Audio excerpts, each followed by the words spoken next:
গ্রামের নাম উজলপুর। চারিদিকে সবুজ শস্যক্ষেত্র, কিন্তু এখন জমিগুলো রোদে ফেটে চৌচির। এই ফাটল ধরা শুকনো মাটির উপর চুপচাপ বসে আছে লিমন। তার বয়স খুব বেশি নয়, হয়তো ১৩ কি ১৪। পরনে ধুলোমাখা হালকা রঙের পাজামা পাঞ্জাবি, যা দেখে বোঝা যায় সে মাঠে কাজ করছিল। লিমন বসেছিল তার বাবার ফসলের জমিতে। জ্যৈষ্ঠ মাসের তীব্র রোদ তার মুখটাকেও যেন মলিন করে দিয়েছে। তার পাশে একটি কোদাল আলতো করে হেলান দেওয়া। চোখ দুটি সামনের দিগন্তে স্থির, যেখানে অস্পষ্ট দেখা যাচ্ছে তাদের মাটির ঘরগুলো। তার চাহনিতে ক্লান্তি আছে, কিন্তু তার চেয়ে বেশি আছে এক ধরনের গভীর চিন্তা। গত বছর অসময়ের বন্যায় তাদের সব ফসল নষ্ট হয়ে গিয়েছিল।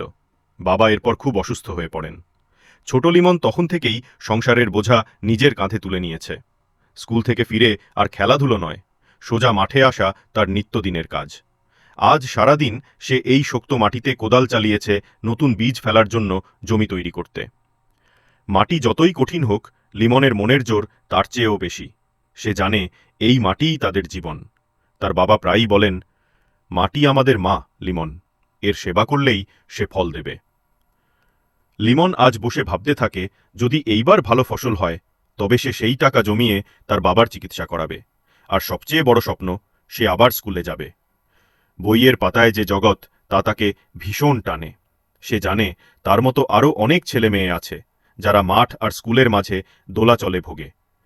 একটি ছোট্ট কচি সবুজ চারা, যা কোনো মতে মাটি ভেদ করে উঠেছে, তার দৃষ্টি আকর্ষণ করল।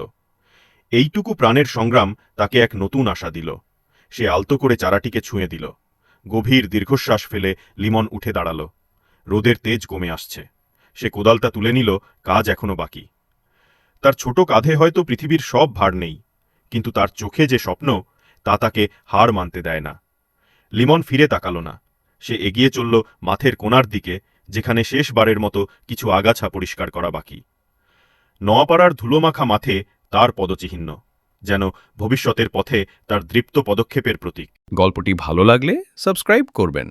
আর আমাদের এই যে দুনিয়া ইউটিউব চ্যানেলে সকল সময় অ্যাক্টিভ থাকবেন। আল্লাহ হাফেজ।